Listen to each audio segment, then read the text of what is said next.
Hello, everyone, and welcome to episode 37 of the Specifically Devoid podcast. Now, if you watched last week's episode, you know that Micah is now out of the country on assignment to parts unknown. And as such, I am starting a new series of interviews called A Talk With. And I could not be more honored than to have as my first guest a very good friend of mine. He's the host of the Let Me Speak podcast. It's my good friend, Joe. Joe, how are you doing? I'm doing good, Derek. Thanks for inviting me. It's a huge honor to be part of episode 1, the very first one, and I hope Micah is all okay and his parts unknown, but I'm happy to be here talking with you. I'm happy to have you. I'm not a big sports person, so this is going to be a very informative experience for me.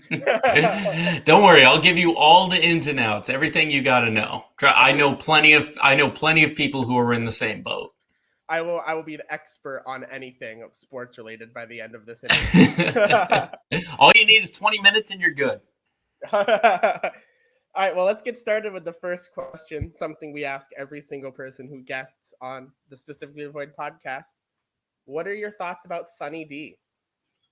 Ooh, I gotta say, it's a timeless classic. I think, it's never gonna go out of style, no matter how off the market it's gonna be. Like if you're like a 2000s kid or anything like that, you know that Sunny D is like the way to go. That's like you're out. If it's a hot sunny day, no pun intended. Like if you're off the playground or something like that, you have a Sunny D in your hand. So I see nothing wrong with it at all. Joe, that is the correct answer. Thank you very much for that. Sunny D is a great beverage. And whoever doesn't has to be arrested tomorrow. We are now counting the official tracker. We're 1-0 in people who like Sunny D. All right. I'll keep this There we going go. every single episode so you know how many people truly like Sunny D. All right, perfect. Now let's get into the real, the bulk of the interview here. So you have a sports podcast called Let Me Speak.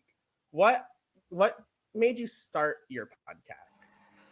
It's hard to say that COVID-19, had any effect on anything because it did. But yeah, I just thought, it was around November. I was kind of thinking we've really been stuck in this pandemic for a couple of months now. And obviously it took away sort of a couple of steps after I graduated from Westfield State, which is where you are right now.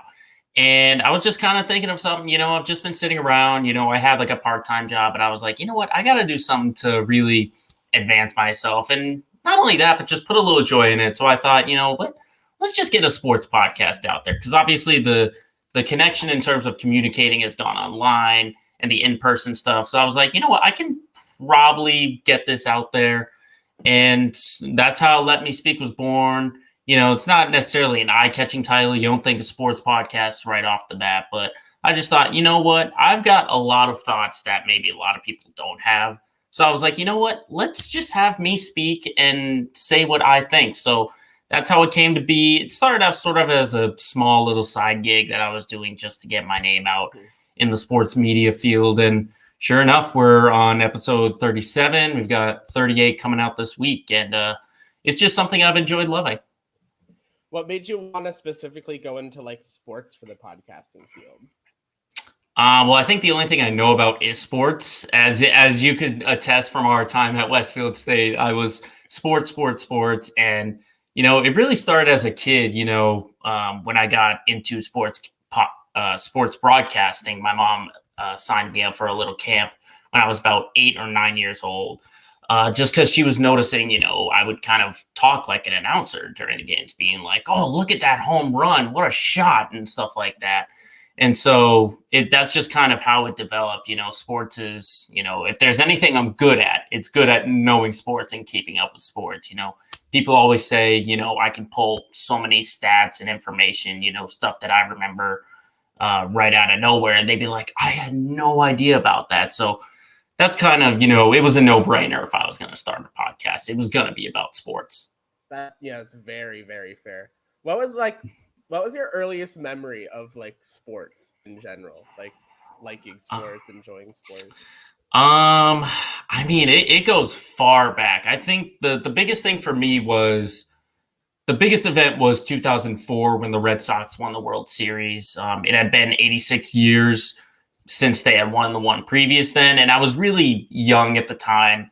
And so I didn't really understand like the grasp of like, what's going on? Why is it so important? And then, my parents sort of talked to me, oh, it's been so long and everyone loves it. And that's why I was like, okay, you kind of build these stories and these narratives, stuff like that. And so that's really how it began, was just seeing the Red Sox, complete that comeback against the Yankees, and then ultimately winning it in 2004. That was kind of the first memory that I remember where I was like, this sports stuff is pretty cool. I might actually get a following in this. That's crazy, because that's like legitimately also my first big sports memory. It's just like, because I was like, so 2004, I was 4 years old. So I don't even remember like the actual sports part of it. I just remember like all throughout elementary school, almost every single kid's lunchbox had a 2004 World Series Red Sox sticker on it. And I was like, oh, that was important. My mom likes the Yankees, so I don't like these guys. That's another thing about 2004. You get thrust into everything about New York is total trash. So that's how you just get right into it. That's part of the knowledge. It's just no matter what it is, New York is complete garbage when you're from Boston or anywhere in Massachusetts. So contrary to popular belief, when I was in elementary school for the first little bit, I was actually pretty into sports. And me and my second grade teacher had this ongoing tracker on the chalkboard. That was how many games the Red Sox had won that year versus how many games the Yankees had won that year. Because since my mom was a big Yankees fan, I was a big Yankees fan. So it was like this thing, and I just remember it being like, oh yeah, that's what culture is at the time. Yeah, it was all or nothing. It was all or nothing pretty much around that time, and even throughout all of the mid 2000s, you start to understand. You have Tom Brady, becoming into the super mega star, and then you just have basically what I grew up with was that Boston was sports and sports was Boston. That's ultimately what I took away when I was a kid, and I'd have like numerous jerseys and stuff like that. I'd always want to wear like my favorite Red Sox cap and stuff like that. So like it became like really quickly a big part of my life, very quickly. While we're talking about early 2000s and Red Sox and Yankees, which version of Johnny Damon is better, the Yankees Johnny Damon or Red Sox Johnny Damon? Oh, Red Sox without a question. I mean, you just can tell, 2004 was like the lovable losers kind of thing. And those are the kind of guys you could really relate to. You can't relate to, this New York team who's, all about the money and the organization and, always short hair and no facial hair and stuff like that. I was like, that's kind of lame. That's boring. And so when you see, like, if you put up a side by side of like Johnny Damon basically looking like a modern day Jesus with the long hair and the long beard, and then compare it to when he went to New York, he basically wiped all of that away. And, that's kind of like your ex-boyfriend or your ex-girlfriend leaving for your best friend. That's essentially what it is. You just can't look at them the same. It's like in cartoon shows where like there's that one big dramatic moment when like the friend was on the villain side. It's essentially like the worst betrayal ever. Just think of it like that. That's how I felt with Johnny Damon. And I remember when I have three sisters, and the one that was closest to me, who were 2 years apart, I heard like, I was like, Johnny Damon left for the Yankees. And like, she explained to me, like, cause she was almost in tears, basically saying like, we don't like the Yankees and he was our favorite player. And like, it was just so emotional. And that just like, that's kind of why you love it. Cause you get this narrative of like a rivalry. It's like a good TV show or a good movie or a good play. And it's like the energies of both teams sort of fit the little guy trying to take on the like rich millionaire type. The Yankees are like this New York cut and the old David and Goliath. The old David, they're New York money, they're Wall Street, while the Red Sox, they're Boston. Boston is the underdog in any situation imaginable. Exactly. Well, that's how it was in the mid 2000s. Around this time, not so much. What do you think an underrated sports city is? Because everyone talks about like Boston, New York, Los Angeles. Well, I think it's different because of the markets. You have the big markets like Boston, New York, LA. They're always going to get the attention. But I think, probably an underrated market, I would say, just recently, Milwaukee, Wisconsin. If anyone's watched the NBA, in the NBA Finals from this past July. What they did in Milwaukee was they had a full arena, but not only that, but they had like about 60,000 people in what's called the Deer District, which is basically like a giant watch party, which is absolutely incredible. This was right outside the arena, and people were going absolutely nuts. This would fill up during home games in Milwaukee and in other games that were in Phoenix, which was the other team. So I would say, just watch for those small market teams because they're not going to create all that attention because they're not, the giant, huge market. If you're starting any kind of career, you go to a big city like Chicago or LA or New York and stuff like that. But it's these little ones, like even a couple of years ago, Toronto, Canada, when the Raptors won their NBA championship, they had basically the same thing. And obviously they're led by Drake, and everyone knows Drake. So that's kind of pulled the big markets into there. So it's those small markets you really got to watch for. Just teams with accredited history that are also a small market team. There are some teams like in Florida, you definitely know they're not, like Tampa, obviously Tampa Bay, the Tampa Bay Rays are in first place, but they only draw about 7,000 people in attendance for their MLB games. Because where would you rather be, inside a baseball stadium or out on the beach if you're in Florida? I'd go for that. So it's those kind of small markets thing where you really got to do your research about like who's the dedicated fan base and who's sort of the ones that are like, we'll pay attention from time to time. Right. What do you think? All right. I'm going to ask you a question that's a very interesting subject. We talk a lot on this channel about professional wrestling. And you have a sports podcast. So what is your opinion about the definition of professional wrestling under the idea of sports? Okay, so that's tricky because actually I was a professional wrestling fan for a little bit. I'm thinking back, like my brother first introduced me when it was like 2010, I think, was first watching, and I got into it for about 5 years, and I was like, oh, this is kind of cool. I think, it's different on professional wrestling because it's really 50-50 because it's sports entertainment. That's the big brand for professional wrestling is sports entertainment. And I'll never say that these wrestlers are not athletes or stuff like that. You see guys doing backflips off the top ropes. They're doing front flips over the top ropes onto the floor. And, they're able to lift 300, 400 pound guys on their shoulders, like John Cena used to do or stuff like that. So I give all the respect in the world to professional wrestling.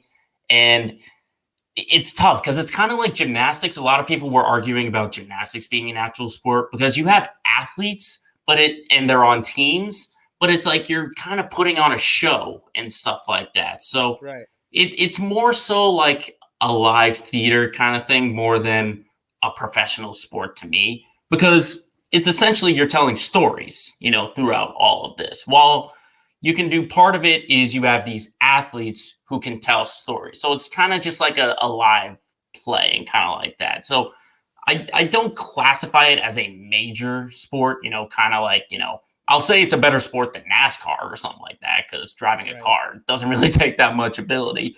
But I do give all the respect to professional wrestling and what those guys do because it's not that easy. It is not that easy. Who do you think's more likely to actually hit you in a fight? Professional wrestling CM Punk or UFC CM Punk? Oh, I actually did. I do keep up a little bit of professional wrestling. I'd usually get alerts about like big breaking news, and the big news was CM Punk returning. And I was like, oh, I remember him from back in the day. And I think it's more fun to watch wrestling CM Punk than UFC CM Punk because I think he only had like 2 fights, and they both lasted like 3 minutes. So I don't know if I'd be too intimidated by that CM Punk from a few years ago. He did very poorly in the UFC. Yeah. He was like, it was this big deal because it was like CM Punk's returning to combat. He's going to be in front of everyone doing things. And he lost in like 3 minutes. Yeah. Mm-hmm. And everyone was like, oh, that's it? Okay. Yeah. It's just not a career. I applaud him for trying it. And because obviously, I did read, that was around the time I stopped watching professional wrestling was when he was kind of leaving. And that's really when everyone was kind of like, up in the air. But I do think, I applaud him for trying because it had been a couple of years. And, when you just get sitting around just waiting for something to do, you're like, okay, let's just try this, and obviously 2 fights in, it wasn't quite made for him. And then, again, I got an alert a couple of years ago when he joined. I think there was like a Fox show, Oh about like yeah, WWE and stuff like that. And so I was yeah, like, oh, that might be interesting. And, just hearing sort of the real stories behind the back, yeah. was kind of cool to watch. But yeah, Punk will make some new memories in AEW, I believe is the Yeah. the new company. Yeah, he'll make some headlines. He'll make some money for sure. For Hmm. sure. They're already like selling out like the stadiums they all go to, and they're selling way more merch than they used to. Yeah, I do. Um, I do remember watching the video when I got that alert about like his big entrance. I think it was like yeah. last week, and you normally hear cheers like that back in the Attitude Era and stuff like that, which is Oh, kind of my favorite era, I would say. When you get Stone Cold and The Rock and stuff like that. oh yeah, dude. I want like someone from the Attitude Era. We've had Justin Credible. He like was around the Attitude Era, but he was like ECW. I want I like do. I do remember you seeing that, and I thought, man, that's cool. That was pretty yeah. cool. Who was your dream guest if you were to have anybody you wanted on your podcast? Oh gosh, I mean, you could just go to any sport and look for the top athletes right there, like LeBron James and stuff like that. I mean, ultimately, my dream, and I say it's a dream because it's no way in hell it's going to happen, but Tom Brady would just be absolutely amazing on that. I mean, who doesn't, outside of New England, Tom Brady is like an idol around here, and you still get people who will follow him even when he went down to Tampa. And I just think, he's kind of opened himself up, kind of like having more fun because like he doesn't have that many years left. But Yeah, if I could get this Tom Brady, this would be absolutely amazing. Maybe not 10 years ago where he's still kind of like to himself and he's like right. keeping his family life private. But I Yeah. think, Tom Brady would be anyone's dream guest, if you ask me. Maybe like a quiet sort of guest that no one would really think of was actually Julian Edelman. I actually Mm. got to I have a part-time restaurant gig, and he came in last Sunday, and he's a pretty cool guy. He's a pretty chill guy, and you watch all the videos he has. um, he's like a pretty cool guy to like hang around. He'd be a really fun person to be around, him and Rob Gronkowski and stuff like that. Mhm. But any of those guys I would absolutely love to just sit down for like 10 minutes and just pick their brain. It would be absolutely amazing. I just remembered. What do you think about the Cam Newton news? That actually just came out this morning. I was shocked. I was very shocked. I would have thought, not necessarily that he wouldn't start, but just the fact that he did get released. I think that's Belichick's way of saying, we respect you, and I think you can do more for a team if you're starting rather than being on our bench. But I'm looking forward to see what the kid does. A lot of hype in him through this preseason and training camp and stuff like that. I'm very much looking forward to see what he does in game action. So, what do you think the best movie is starring an athlete in a like prominent role? Oh man, that's tough because I mean, if you're talking about sort of like things that you remember, you obviously remember that Michael Jordan was in Space Jam, and then you remember all those other athletes, and then even recently, like LeBron James in the new Space Jam. But that's really tough. I mean, I did like LeBron James in that movie Trainwreck a couple of years ago, Mm. with Amy Schumer. I thought he did really good in there. I thought Tom Brady had a good performance in Ted 2, where all he had to do Oh was play yeah, himself. Um, Gosh, that's a really really tough question because not many athletes can make the transition from right. the game to the movie, to the big screen. Obviously, I guess The Rock is an exception because yes, he's an athlete and a wrestler, but Yeah. as if you're a wrestler, you're kind of acting a little bit. Gosh, that's a really good question. I hadn't really thought about. I would say because I'm trying to think of all the athletes that are in movies. I guess I'd say because athletes get to play themselves. It's not necessarily that hard. If you see Yeah. athletes who host Saturday Night Live, not many of them are that good. Maybe except for Peyton Manning because he's a part-time comedian. But yeah, I think I'll just say for now LeBron in Trainwreck was really good. Not so much because he was the superstar, because he did have a prominent role, as you said, Right. but it was really all about Amy Schumer and Bill Hader and their little story right there. And then LeBron James was just kind of like an extra prominent and stuff like that. Yeah, same with like John Cena in that same movie. Right? That's the Exactly. one, yeah. Exactly. It's like those little cameos that you get for a little bit. Like you kind of knew that LeBron was in the movie, but you didn't know like what kind of role he would be in. Yeah, exactly. Like, God, you talk about athletes on SNL. Like, have there been any good ones besides Peyton Manning? Well, I mean, I don't know if he's good, but Charles Barkley has hosted it 4 times. I think just because he's an all-around comedian and stuff like that. I know just recently they had JJ Watt a couple of years ago. Do yourselves a favor and don't look up Michael Phelps because he was absolute garbage. But that was off the backlash of when he was in Beijing and he won 8 gold medals. So that's why they were getting him out there. Yeah. But yeah, I think Peyton Manning has to be the best, in terms of athletes and like comedic timing. I know a lot of people say like Shaq, but he's not really a comedian. He's just someone who looks for the spotlight. Yeah. Shaq's just a goofy guy, whereas like Peyton Manning's at least kind of like a comedian. Exactly. Somewhat professionally. Mm-hmm. God, do you remember the Ronda Rousey episode of SNL?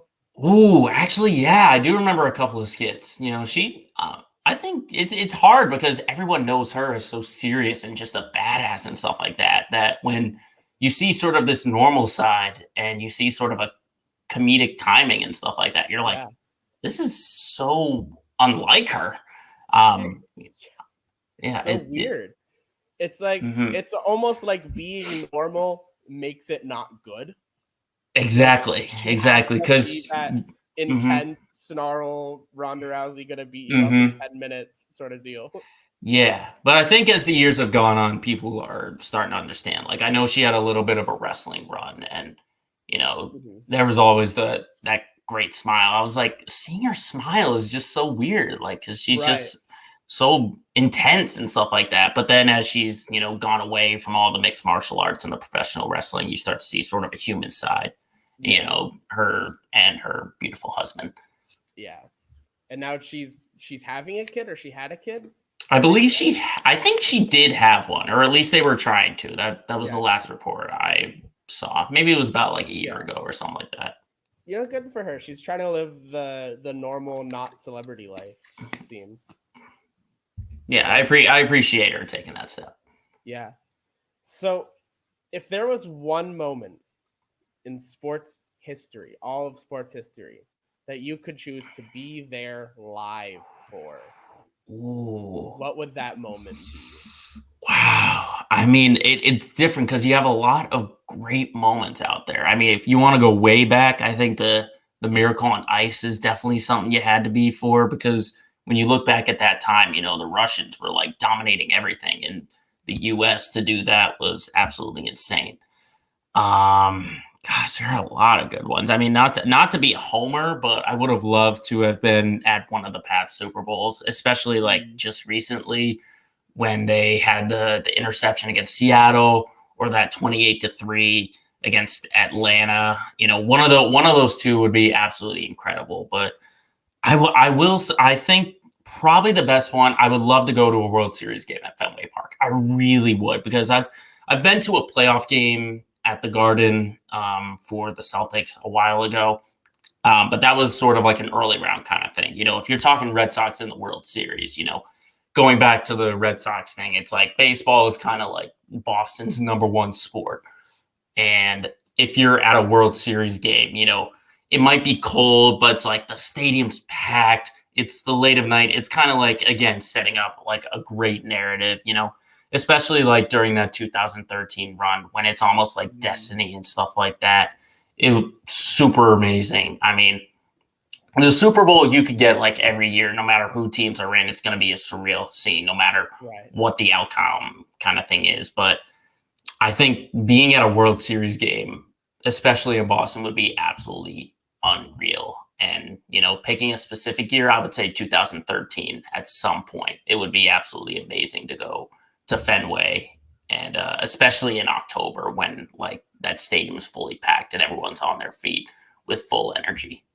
Yeah, I think for me, not to bring up wrestling again, but for me, the answer to this would probably be WrestleMania 30, when Mm. Daniel Bryan won the main event and won the world title, and everyone just lost their mind.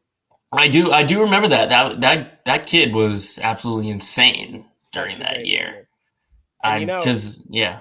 he's also going to AEW soon. Is the Oh, is rumor? he? Wow. Yeah, yeah, Oh they're man. snatching up some big names. Watch out, Vince. I think Yeah, this company's coming along if they're getting names like that. yeah, they're getting the big names because Daniel Bryan just left WWE like earlier this year. Like his Oh. contract ran out, and he was like, "I'm good, actually. I'll just go." Oh wow. Yeah, I think a lot of guys are gonna follow him then if you get guys like CM Punk and Daniel Bryan yeah, going to that company now. yeah. I mean, CM Punk's been gone from wrestling for 7 years, so like even that alone is so huge. It's gonna get so many people going over there. Yeah, that's definitely a great moment to be. I do remember, again, that was around the time I stopped watching, but I do specifically remember that moment. And I remember during that month, it was basically they were building up Brian to be this sort of underdog, fight the management, that kind of storyline. And I do remember how much fun that was watching. I was just like, it's one of those things where it's like, it's going to happen, but it's just a matter of when it's going to happen. And you're Right. thinking WrestleMania, that's the biggest stage. Like that has to happen. And just when I think it was Batista, he was tapping out, that place went electric. It was almost like the Saints won another Super Bowl. That's how loud it Right. was. But I do remember that moment, and I agree. WrestleMania is definitely, if I ever had the chance, if they ever come to like Gillette Stadium or Fenway Park, I'd think about it. Even if I hadn't watched for a couple of years, I'd be like, you know what, let's get myself in there. Let's see what that's like. Can you imagine if they filled Gillette and then they sent John Cena out there? That place would I that roof would get knocked off the don't place. know. I remember a couple of years, like in like the 2010, 2011 or something, they'd be in Boston and they'd still boo them. Oh yeah, they booed him everywhere during that time. I mean, you couldn't stop them from booing him, and now he's like everyone's favorite. Mm. All right, I've Yeah. got one more question for you, Joe. It's a All very, right. very important one. Okay. Show me.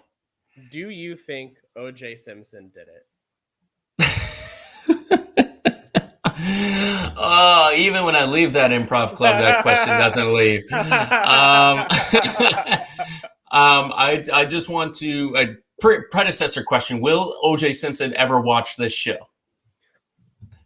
Not. I'm not gonna say no because I do want him to be on here to ask him questions about golf. I want to have him on for a talk with a golf player. Okay. No, Wow. he's Okay. not. Okay. He's That's not gonna watch this. that's No. that's good to know. That's good to know that you have those options out there. I'm just gonna say yes. I think he did. I a question of whether he did it. Let's define what it is, because there's a variety of it's around there. That's a definite yes for Yeah. me out there. I think whatever Yeah. that it is, he did it. Yeah. He did it. I don't know what it the, is, but he the did big one. The big one. That couple of murders he allegedly did. I mean, I say yes. I think he did it. I think he did it, and I don't want to get into an explanation why, because there are about a million different ways you could go with Yeah. that. But I will say yes. I will say yes. All righty. Thank you so much, Joe, for being on the podcast. It's been a real treat talking with you. Hey, it's an honor to talk with you and reconnect from Westfield State. Yeah. I love what you and Micah are doing. Thanks for having me on, and can't wait to be on again when we have OJ Simpson on. If you want to plug anything, go right ahead. So yeah, check out the Let Me Speak podcast. It's my own sports podcast. We release it every midnight Friday. You can check it out on Spotify or Apple Podcasts. Check it out on YouTube as well. We have pages on Instagram, Twitter, and Facebook. All you got to do is search Let Me Speak podcast, and you'll get some other content out there. But yeah, check it out. Let Me Speak podcast, available where you find your pods. Alrighty, and from us here at Specifically Devoid, don't forget to like, share, and subscribe. And we'll see you next time. Bye. I love you.